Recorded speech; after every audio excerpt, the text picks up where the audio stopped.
progress in reducing global economic imbalances. And you can read plenty more comments from George Soros on our website. Find out what his views are on the US economy at www.cnbc.com.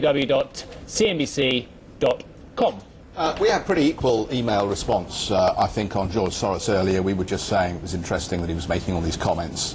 He is, of course, a participant in this market like everybody else and continues to hold positions. I thought you were a bit rough on him, your earlier comments. Oh, come on. What do you mean rough on him? Why? Well, I thought you were saying, Kettle calling the pot black. I mean, no, I think we were just saying, it'd be nice. I mean, of course, I'm just a lowly, minion that sits around a desk, and he's George Soros, of course. Turn around now and say, oh, these imbalances are wrong for the world economy, etc., etc. Well, he makes a lot of money out of imbalances. He does rather well out of it, and so I'm sure to his philanthropic causes. But it's all very well to say this is wrong, I think this is terrible, etc., etc., and already potentially, as I say, we don't know, but maybe have a position on as well, and having done very well out of it over the last 30, 40 years of your career.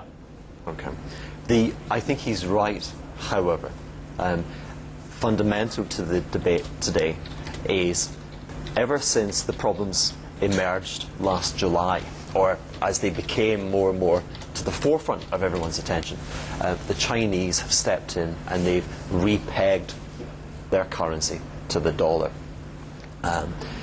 It's very cheap. Over the last 15 years, the renminbi has fallen from 60 cents to the US dollar to a low of about 5, and trades at around 7 or so, and they pegged it at 7. So 7 versus the highs of 60 is a remarkably undervalued currency. Now, with the dollar weakness and with the renminbi being tied to it, it is creating phenomenal strains and stresses on the European economy and on the Japanese economy.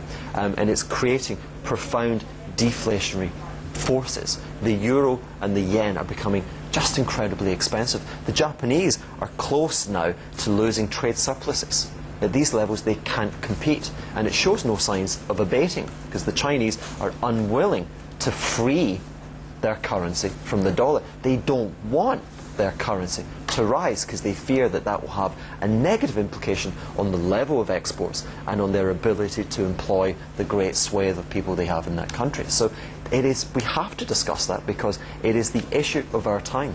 In terms of rebalancing, and Jeff, it'd be very interesting to see what Stephen Roach has been saying in the book you've been reading, actually, as well, because it appears that a lot of the rhetoric is about a rebalancing as well as the global picture of China away from this huge export-led picture to more of the domestic story. I mean, you've been reading what Stephen Roach has to say, haven't you? Yeah, no, I think he's of a mind. We all recognise that the imbalances remain a challenge, and I think he's also in your camp, in a sense, Hugh, where he says, well, this primarily is a problem for China, and this is a problem for the creditor nations. Yeah. It is not so much a problem for the debtor nations, and particularly not for the United States, because so much of its domestic economy is domestically focused.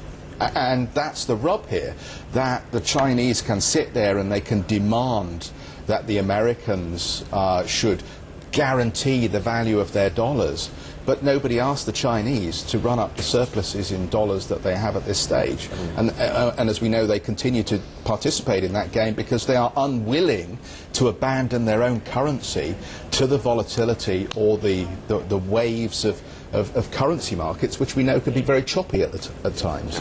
And what it exposes, you require flexibility in policy to deal with these great dramatic events. I would rather be, if you will, in the UK, where my interest rates now are almost nothing, and where my currency has actually fallen 20–25% against my trading partners. London is busy, and exports represent 32% of the British economy. Yeah. So that has an immediate impact. The UK probably will run a current account surplus next year, money coming into the country, and yet there's a hysteria and there's a fear concerning the UK's policies. We've got to take a break. We'll be back. We'll pick it up in just a second, and we'll get creative.